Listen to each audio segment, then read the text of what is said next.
Hello everyone and welcome back to UGC NET mentor guys. ये video आपके लिए बहुत ही इंपॉर्टेंट, बहुत स्पेशल रहने वाली है बिकॉज इस वीडियो में मैं आप सभी को बता दूं कि यूजीसी नेट एग्जाम दे देने से कोई प्रोफेसर नहीं बन जाता। नेट एग्जाम देने के बाद भी काफी सारी चीजें होती जो कि आपको करनी चाहिए। इनफैक्ट आपको एफर्ट लगाने चाहिए उस तरफ, उस दिशा में जिस दिशा में आपको आगे चल करके असिस्टेंट प्रोफेसर बनना है। अगर नेट एग्जाम पास कर लेने से सब प्रोफेसर बन जाते तो ये लगा लो कि कॉलेज में सब असिस्टेंट प्रोफेसर ही भरे होते। जिनका नेट एग्जाम हो जाता है वो सभी लोग प्रोफेसर नहीं बन पाते। उसका सिंपल सा रीजन ये है, आज की इस वीडियो में आपको बताने वाला हूँ सभी रीजन जिसकी वजह से नेट पास करने के बाद भी स्टूडेंट स्ट्रगल करते रहते हैं, प्रोफेसर नहीं बन पाते। तो ये वीडियो बहुत इंपॉर्टेंट रहने वाली है उन सभी कैंडिडेट्स के लिए जिन्होंने अभी रिसेंटली एग्जाम अपीयर किया है, एग्जाम हो चुका है, अब आगे क्या करें। मैं कुछ आपके साथ ऐसी चीजें शेयर करूंगा जो कि अब आपको करनी चाहिए जिससे आप असिस्टेंट प्रोफेसर जल्दी से जल्दी मिनिमम टाइम में बन सकें और आपका ज्यादा से ज्यादा टाइम वेस्ट जो है वो होने से बचाया जा सके। बट इससे पहले वीडियो में आगे बढ़े, मेक श्योर आप इस चैनल को सब्सक्राइब कर लें ताकि आपको अपकमिंग वीडियोस के सभी नोटिफिकेशन मिलते रहें। देखो गाइस, यहाँ पर दो तरह के कैंडिडेट होंगे जिनका एग्जाम बहुत अच्छा गया होगा, बहुत अच्छा गया है, और एक कैंडिडेट जिनका एग्जाम अच्छा नहीं गया है, मतलब या तो ओके ओके गया है या तो अच्छा नहीं गया है। तो जिनका एग्जाम बहुत अच्छा गया है उनके बारे में भी बात करेंगे कि उनको क्या करना चाहिए, अब आगे कैसे प्रोफेसर बन सकते हैं जल्दी से जल्दी। जिनका एग्जाम अच्छा नहीं गया है उनके बारे में भी बात करेंगे कि अब वो क्या करें जिससे उनका एग्जाम क्रैक हो जाए। तो गाइस देखो, जिनका एग्जाम अच्छा गया है, आप सभी लोग एक काम जो कि करना है, दैट इज जितने भी टीचिंग फैकल्टी होती है उन सभी को एकेडमिक फील्ड में रहने के लिए दो चीजें बहुत जरूरी होती हैं। एक होता है रिसर्च पेपर, कि आपके रिसर्च पेपर होने चाहिए, और दूसरा होता है पीएचडी। अगर आपको लॉन्ग टर्म में रहना है, एकेडमिक में ही रहने का आपने प्लान कर लिया कि मुझे एकेडमिक्स में ही अपना करियर बनाना है, तो अब आपको पीएचडी पे फोकस करना चाहिए।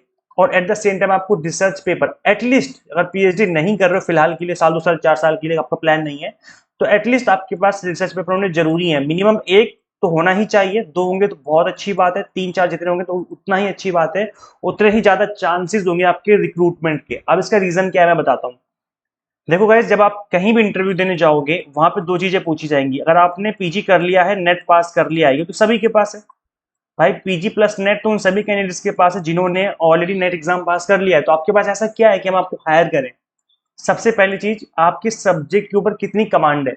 जो भी आपका पेपर 2 का सब्जेक्ट है उसके ऊपर आपकी कितनी कमांड है वो मैटर करती है आपके इंटरव्यू में। इसके अलावा मैटर करता है कि आपके पास कितने रिसर्च पेपर हैं या आपने पीएचडी करी है या नहीं करी है। तो पेपर 2 के ऊपर आपकी कमांड होगी क्योंकि तभी आपने नेट क्वालिफाई किया है। अभी आप प्रिपरेशन कर रहे थे यूजीसी नेट की, आप बहुत टाइम से मेहनत कर रहे थे, तो पेपर 2 तो आपका अच्छा होगा ही होगा, ऑब्वियस सी बात है। और इसमें भी कुछ स्टूडेंट्स घबराते हैं कि हमारा पेपर 2 इतना स्ट्रांग नहीं है, क्या हम पढ़ा पाएंगे या नहीं पढ़ाएंगे, डाउट रहता है। तो गाइस देखो, इसमें भी घबराने वाली बात नहीं है। अगर आपके पोस्ट ग्रेजुएशन में 20 सब्जेक्ट हैं तो 20 की 20 सब्जेक्ट आप थोड़ी ना पढ़ाने जा रहे हो कॉलेज में। आपको एक या मैक्सिमम दो या तीन ही सब्जेक्ट पढ़ाने पड़ेंगे, इससे ज्यादा सब्जेक्ट आपको नहीं पढ़ाने होते हैं कॉलेज में। तो ऐसे में आपको अगर दो तीन सब्जेक्ट पे भी अच्छी खासी कमांड है, अगर आपने अच्छे से पढ़ रखा है उनको, तो बात बन जाएगी, घबराने वाली बात नहीं है। जब इंटरव्यू में जाओगे वहां पूछा जाएगा, आपसे पूछा जाता है कि आप क्या पढ़ाना चाहते हैं, आप किस सब्जेक्ट को लेकर इंटरेस्टेड हैं।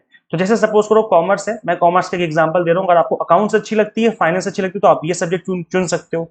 मार्केटिंग मैनेजमेंट अच्छा लगता है तो आप ये चुन सकते हो, है ना। इस तरह के सब्जेक्ट होते हैं। इकोनॉमिक्स अच्छा लगता है या स्टैटिस्टिक्स अच्छा लगता है तो आप ये चुन सकते हो, आपकी चॉइस है, आपसे पूछा जाएगा। तो घबराने वाली बात नहीं है कि मैं कैसे प्रोफेसर बन पाऊंगा, मेरे तो सब्जेक्ट ही इतने स्ट्रांग नहीं है, मुझे अकाउंट्स नहीं आती, मुझे स्टैट्स नहीं आती। तो क्या हुआ, मार्केटिंग तो आती होगी, मैनेजमेंट तो आता होगा, तो कोई बात नहीं, अगर आप उसमें स्ट्रांग हो तो उसका इंटरव्यू दो, आप प्रोफेसर बन जाएंगे।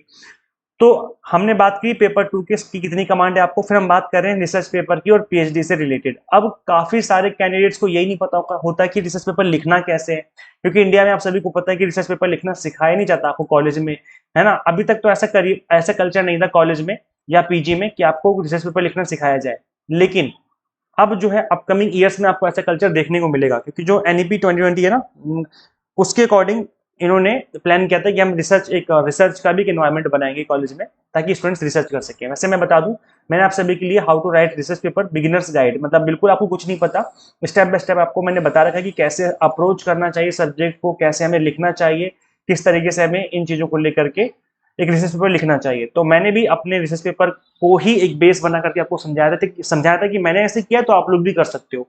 तो इस वीडियो का लिंक मैं दे दूंगा डिस्क्रिप्शन बॉक्स, कमेंट बॉक्स में। जिनका पेपर बहुत अच्छा गया है, अब आपको रिसर्च पेपर लिखना है, ट्राई करो जब तक रिजल्ट नहीं आ रहा है कि आप कुछ इस पे काम कर सको। ये आपके बहुत काम आएगा असिस्टेंट प्रोफेसर रिक्रूटमेंट प्रोसेस में। और अब हम बात कर लेते हैं जिनका, अच्छा, रिसर्च पेपर के अलावा आपको पीएचडी में भी ट्राई करना है, जहां पर भी पीएचडी के फॉर्म निकले आप वहां पर फॉर्म फिल करिए, ट्राई करते रहिए जहां पे भी एडमिशन होता है। और अगर आपका जेआरएफ हो जाता है तो क्या ही कहने, आपको 45,000 रुपए के आसपास मिलना स्टार्ट हो जाएंगे, 40 से 45,000 रुपए पर मंथ, और आपका रेगुलर पीएचडी भी हो जाएगी, है ना। और अगर जेआरएफ नहीं मिल रहा है तो आप जेआरएफ के लिए ट्राई करो, अगर एग्जाम अच्छा नहीं किया तो जेआरएफ के लिए ट्राई करो, कोशिश करो कि जेआरएफ क्रैक हो जाए, क्योंकि जेआरएफ क्रैक हो जाएगा तो पीएचडी करना एक इजी हो जाएगा, क्योंकि फाइनेंशियल टेंशन नहीं रहती आपके दिमाग में कि पैसे नहीं है मेरे पास, आपके पास 40,000 रुपए अगर हर महीने अकाउंट में क्रेडिट हो रहे हैं तो टेंशन खत्म हो जाती है। तो ये आपको थोड़ा ध्यान देना है ना। अच्छा, मैं जितने भी पीएचडी में फॉर्म निकलेंगे अपकमिंग मंथ में, मैं उसके रिगार्डिंग अपने इसी चैनल पर अपडेट देता रहूंगा, प्लस असिस्टेंट प्रोफेसर की अगर कहीं से वैकेंसी आएगी तो उसके रिगार्डिंग अपडेट भी मैं आपको देता रहूंगा। सो मेक श्योर आप इस चैनल को सब्सक्राइब जरूर कर ले, ताकि आपको इस तरह के जो भी नोटिफिकेशन होंगे फ्यूचर में वो आपसे मिस ना हो। अब हम बात कर लेते हैं जिनका एग्जाम अच्छा नहीं गया है।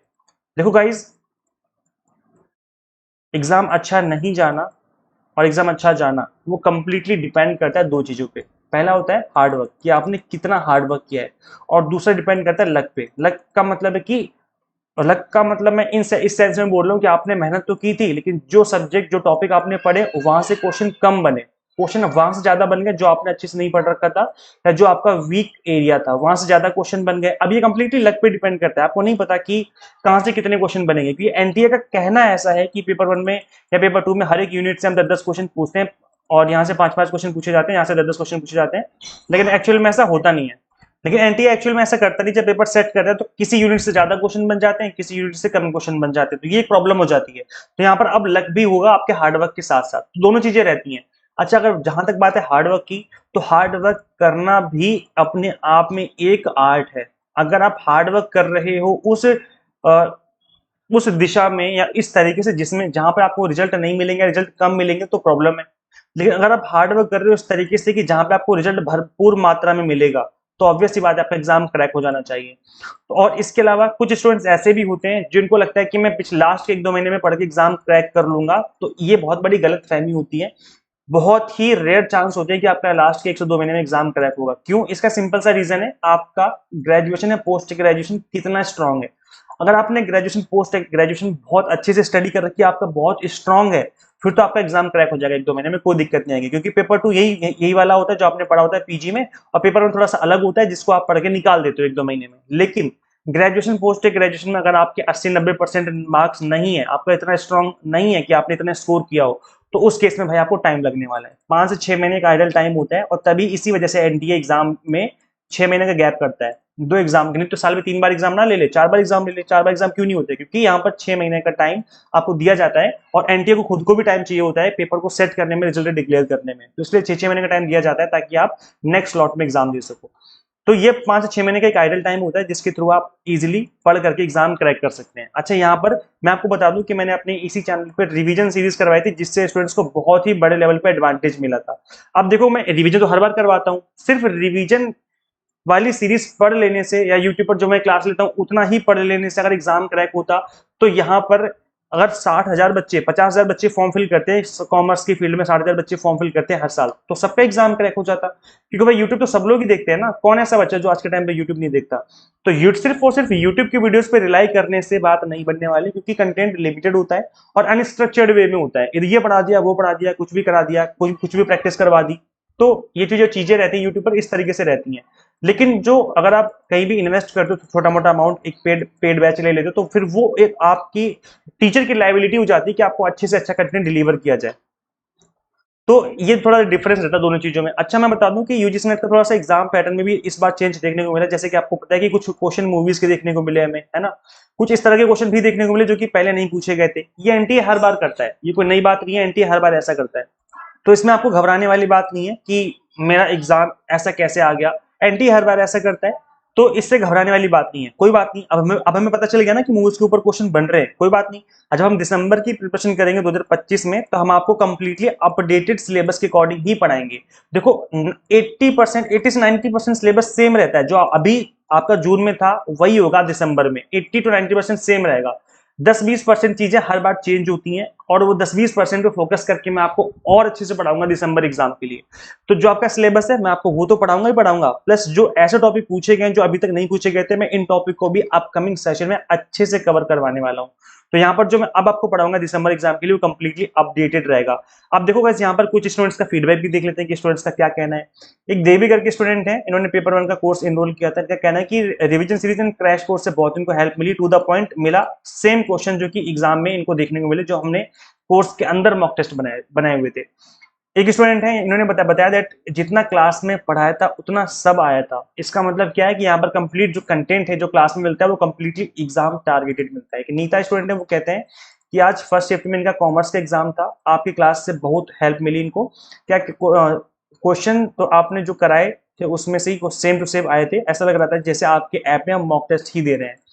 तो यहाँ पर जो कंटेंट हमने आपको पढ़ाया था, जो क्लास में जो कंटेंट आपको डिलीवर किया था वो, प्लस जो हम आपको प्रैक्टिस करवाते हैं क्लास के अंदर भी, मैं आपको, आपने देखा होगा थियोरी क्लास की मैं एमसीक्यू से पीवाईक्यूज क्लास भी लेता हूँ, प्लस मैं आपको अलग से मॉक टेस्ट के थ्रू प्रैक्टिस भी करवाता हूँ। तो वो दोनों चीजों से स्टूडेंट्स को बहुत हेल्प मिली। परिमिता स्टूडेंट कहते हैं कि इनका डीआई मैथ बहुत वीक था और अब इनको डीआई मैथ बहुत ईजी लगता है ना। इन्होंने कहा that I am very bad at math but the way you taught made everything easy, you also taught questions theoretically so it was helpful in exam, I was able to answer because of that only. तो इनका जो numerical portion weak था DI या maths, इनको बहुत easy लगने लगा, हमने इस तरीके से पढ़ाया है। गाइस देखो, मैं एज ए प्रोफेसर 3 साल मैंने टीचर एज ए प्रोफेसर मैंने कॉलेज में पढ़ाया हुआ है। वहां पर मैंने ये चीज सीखी है कि कंप्लीट स्टूडेंट्स को देखो और इस तरीके से कंटेंट को डिलीवर करो कि वो एक ही बार में समझ जाए, और ये चीजें एक्सपीरियंस से ही आती हैं। एंड गाइज 7 से 8 साल होने वाले हैं मुझे अभी यूजीसी नेट कैटेगरी में पढ़ाते हुए। अब मुझे इस तरीके से चीजें पता है कि किस तरीके से पढ़ाना चाहिए, किस तरीके से कंटेंट डिलीवर करना चाहिए, ताकि कैंडिडेट्स को, स्टूडेंट्स को एक ही बार में समझ में आ जाए, प्रॉब्लम उसको बार बार फेस ना करनी पड़े। पेपर में इनको ईजी लगा, टीचिंग एप्टीट्यूड रिसर्च एप्टीट्यूड से सेम टू सेम क्वेश्चन बने थे जो मैंने इनको वीडियोस में कराए थे क्लासेस में। एक गजानंद है, इन्होंने 6 मंथ का कोर्स एनरोल किया था, कॉम्बो कोर्स ले रखा था, इससे इनको बहुत हेल्प मिली। आपका पढ़ाया हुआ बहुत सारा डायरेक्ट क्वेश्चन देखने को मिला था एग्जाम में। अब ये डायरेक्ट क्वेश्चन तभी आ सकता है जब आपको एक एक्सपीरियंस टीचर पढ़ाए, और मुझे एक्सपीरियंस है, मुझे पता है कि कहाँ से कितना पूछेगा एनटीए, उतना ही मैं स्टूडेंट्स को पढ़ाता हूँ, इधर उधर की बात नहीं करते, क्लासेस में टू द पॉइंट पढ़ाता हूँ। एक कृष्णा है, ये बताते हैं that honestly your course and video lectures help me a lot. तो यहाँ पर स्टूडेंट्स को बड़े लेवल की हेल्प मिली है जिससे इनका एग्जाम इस बार क्रैक होने वाला है। आप देखो गाइस, जिस तरीके से मैंने आपको अभी पढ़ाया था इसी तरीके से सेम मैं आपको दिसंबर 2025 के लिए पढ़ाने वाला हूँ, with updated syllabus, updated content के साथ। तो यहाँ पर आप इग्नोर कर सकते हैं गाइस। देखो, paper 1 commerce management pol science हम आपको पढ़ाते हैं। इस एग्जाम को फर्स्ट अटेम्प्ट में ही क्रैक किया जा सकता है अगर आप एग्जाम टारगेटेड स्टडी करें। सो आप अपनी जो प्रिपरेशन वो एग्जाम टारगेटेड यहाँ से कर सकते हैं। अभी गाइस करना है कि आपको अर्ली बर्ड डिस्काउंट ऑफर चल रहा है, तो आप अर्ली बर्ड डबल धमाका ऑफर चल रहा है, तो आप इसको अवेल कर सकते हैं। अब यहाँ पर क्या कुछ मिलेगा मैं बता दूं, कंप्लीट कंटेंट बाइलिंगुअल होता है ताकि लैंग्वेज को किसी को दिक्कत ना आए। 100 मॉक टेस्ट अभी सभी कोर्सेज में फ्री दिए जा रहे हैं, प्लस पीडीएफ नोट्स रहेंगे जिसको डाउनलोड करके आप चाहे तो प्रिंट आउट भी निकाल सकते हैं, ये आपकी चॉइस है कंप्लीटली। सो गाइस देखो, यहाँ पर अर्ली बर्ड डिस्काउंट ऑफर में क्या कुछ मिलेगा मैं बता दूं। एक्स्ट्रा 20% का डिस्काउंट चल रहा है, प्लस फ्री मॉक टेस्ट, सभी कोर्सेज में आपको फ्री मॉक टेस्ट देखने को मिल रहे हैं। ये वही मॉक टेस्ट है जहां से डायरेक्ट क्वेश्चन आपको देखने को मिले। जैसे स्टूडेंट्स ने ऊपर बताया कि इनको लग रहा था जैसे ये ऐप के अंदर मॉक टेस्ट ही दे रहे हैं जब ये एग्जाम अपना अटेम्प्ट कर रहे थे एग्जाम में, तो हमने मॉक टेस्ट भी इस तरीके से बनाए ताकि आपको कंप्लीटली एग्जाम वाला माहौल दिया जा सके, आप एग्जाम के अकॉर्डिंग ही प्रिपरेशन कर सकें। तो डिस्काउंट ऑफर प्लस ये जो मॉक टेस्ट है वो आपको अलग से परचेज नहीं करने पड़ेंगे, नहीं तो अलग से परचेज करने पड़ते हैं। मॉक टेस्ट की फीस 499 रहती है, अलग से आपको लेने पड़ते हैं। लेकिन अभी क्या है, डबल ऑफर चल रहा है, आपको एक्स्ट्रा 10% सभी कोर्सेज पर discount plus free mock test. अब यहाँ पर जो कोर्सेज मिलेंगे आपको 2025 दिसंबर एग्जाम के लिए, जून 2026 के लिए 12 महीने वाला और 6 महीने वाला कोर्स भी अवेलेबल है। JERF10 कूपन कोड है, इस कूपन कोड को अप्लाई करना बिल्कुल ना भूलें। जैसे कूपन कोड अप्लाई करेंगे आपकी फीस ऑटोमेटिकली रिड्यूस हो जाएगी। अब गाइस करना क्या है, आपको सिंपली गूगल प्ले स्टोर से एग्जाम मेंटर ऐप इंस्टॉल कर लेनी है। अगर आप iOS यूजर है तो इसका लिंक आपको इसी वीडियो के description box and comment box में देखने को मिल जाएगा। तो thank you so much for watching this video. Guys share जरूर करें इस वीडियो को चाहता हूं सभी कैंडिडेट्स के साथ जो यूजीसी नेट की प्रिपरेशन कर रहे हैं, and subscribe for UGC NET update and PhD related updates. Guys मिलते हैं फिर नेक्स्ट वीडियो में, till then keep watching UGC NET mentor. Thank you so much.